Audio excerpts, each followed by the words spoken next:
تو یہ قبلہ امیر المجاہدین رحمۃ اللہ تعالی علیہ کا خصوصی الحمدللہ فیضان ہے کہ لوگ محبت کرتے ہیں اور ہماری بات سنتے ہیں. انداز بیاں گرچہ بہت شوق نہیں ہے اور شاید کہ اتر جائے تیرے دل میں میری بات. تو انشاءاللہ ہم تا دم مرگ انشاءاللہ اس مشن کے ساتھ رہیں گے.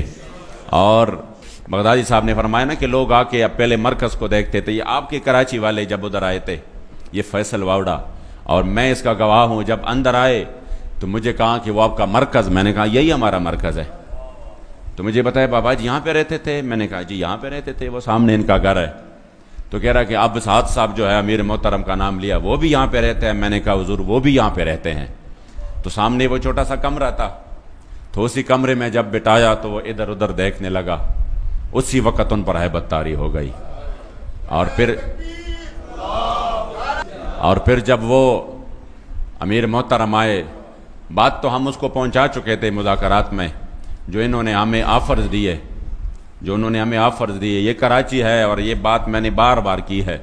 اور الحمدللہ پھر اللہ کے گھر میں اور پھر اتنی ذمہ داری کی جگہ پر جھوٹ بولنا یہ بہت بڑا جرم ہے.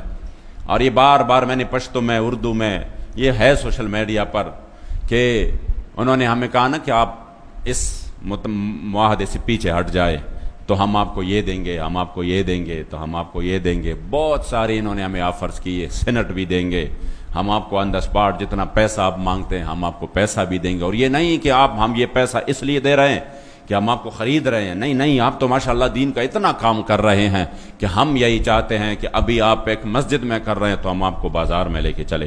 ابھی آپ صرف پاکستان میں کر رہے ہیں تو ہم چاہتے ہیں کہ آپ جو ہے نا دنیا میں گھومے پھرے. اس کو بھی ہم پاسپورٹ دیں گے، آپ کو بھی وہ پاسپورٹ دیں گے، تو آپ کو ویزوں کی بھی ضرورت نہیں رہے گی. آپ گھومے پھرے، اس مشن کو آگے بڑھائے، اپنے مساجد کو پیسے دے، اپنے مدارس کو دے، اپنے شہداء کو دے، اس پہ آپ دین کی خدمت کرے. اس طرح کی. اور آئندہ کے لیے تیسری جو سب سے بڑی انہوں نے دی، آئندہ کے لیے ابھی سے جو بھی قومی حلقہ ہو، جو بھی صوبائی حلقہ ہو، وہ ابھی سے آپ ہمیں بتائیں کہ یہ حلقے ہمارے لیے چھوڑ دے. ہم ابھی سے لکھ کر دیتے ہیں کہ یہ آپ کے لیے چھوڑ دیتے ہیں. بس صرف اس انٹرنیشنل فورم پہ جا کے بات کریں گے. آپ فرانس جائیں گے، آپ فلاں ملک جائیں گے، آپ پیرس جائیں گے.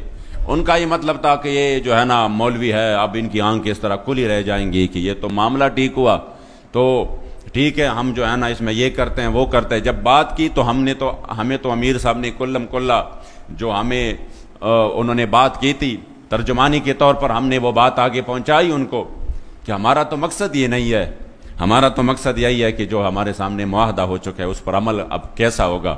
تو جب انہوں نے بات 3 دن تک ادھر رکا رہا اور 3 دن یہ مسلسل کوشش کرتا رہا، یہ سبز باغ دکھاتے رہے اور پھر ہر طرح. تو آخر میں کہا میں امیر صاحب سے ملنا چاہتا ہوں. تو میں نے کہا بات تو وہی ہوگی جو میں نے آپ کو کہہ دی ہے. کہہ رہے نہیں میں تعزیت کرنا چاہتا ہوں تاکہ ان سے میں تعزیت کروں. میں نے کہا تعزیت ہو سکتی ہے. تو جب آئے اور پھر امیر صاحب سامنے، تو انہوں نے پہلے دعا کی، تو دعا کے بعد کہا کہ میں نے تو ان کو ایک بات کی تھی تو وہ آپ کو بتائیے. امیر صاحب نے کہا جی بتائیے ہے. تو کہہ رہا ہے کوئی تو آپ مانے نا، میں نے تو اپنے وزیر اعظم صاحب کو بالکل کہا تھا کہ میں یہ مسئلہ منواؤں گا ان سے اور میں حل کر کے آ جاؤں گا.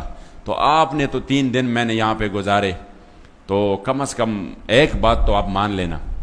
تو امیر صاحب نے کہا کہ کہہ رہا کہ میں کہ اپنے وزیر اعظم کے پاس کچھ تو لے کر جاؤں نا، کچھ تو لے کر جاؤں. چلو ایک بات تو مانے نا، ایک بات مانے، آپ اس سے پیچھے ہٹ جائیں تو ہم آپ کو دے سکتے ہیں سب کچھ. تو امیر صاحب نے کہا نہیں، ہم تو آپ کو بہت بڑی بات دے کر رخصت کر رہے ہیں. انہوں نے کہا کیا دے کر رخصت کر رہے ہیں؟ 3 باتیں میں نے اتنی بڑی آپ سے کی ہے، اس میں سے ایک بھی نہیں مانا، تو مجھے کیا دے کر رخصت کر رہے ہو؟ تب اسی وقت امیر محترم نے جو تاریخی جملہ ارشاد فرمایا جس پر ہمیں انشاءاللہ فخر رہے گا، اور وہ جملہ بار بار کہہ کر میرے ایمان کو تازگی مل جاتی ہے اور مجھے تحریک پر اپنے قائد پر فخر ہے کہ آپ نے اسی وقت فرمایا کہ نہیں، جا کر اپنے وزیر اعظم کو کہہ دو کہ 1450 سال بعد بھی اس پاکستان میں جہاں پر لوگ جو ہے نا 3000 اور 5000 پر بک جاتے ہیں اور جہاں پر بریانی کی ایک پلیٹ پر بھی بک جاتے ہیں، آپ اپنے وزیر اعظم کو بتانا کہ اب بھی پاکستان میں حضور کے وہ غلام رہتے ہیں جو پوری دنیا کی طاقتیں مل کر نہ ان کو ڈرا سکتے ہیں، نہ ان کو جھکا سکتے ہیں، نہ ان کو خریدا جا سکتا ہے. انشاءاللہ آپ کو اپنی قیادت پر فخر رہے گا کہ اللہ کریم نے ہمیں ایسی قیادت عطا کی ہے۔ اللہ کریم ان کی حفاظت فرمائے، پل پل حفاظت فرمائے۔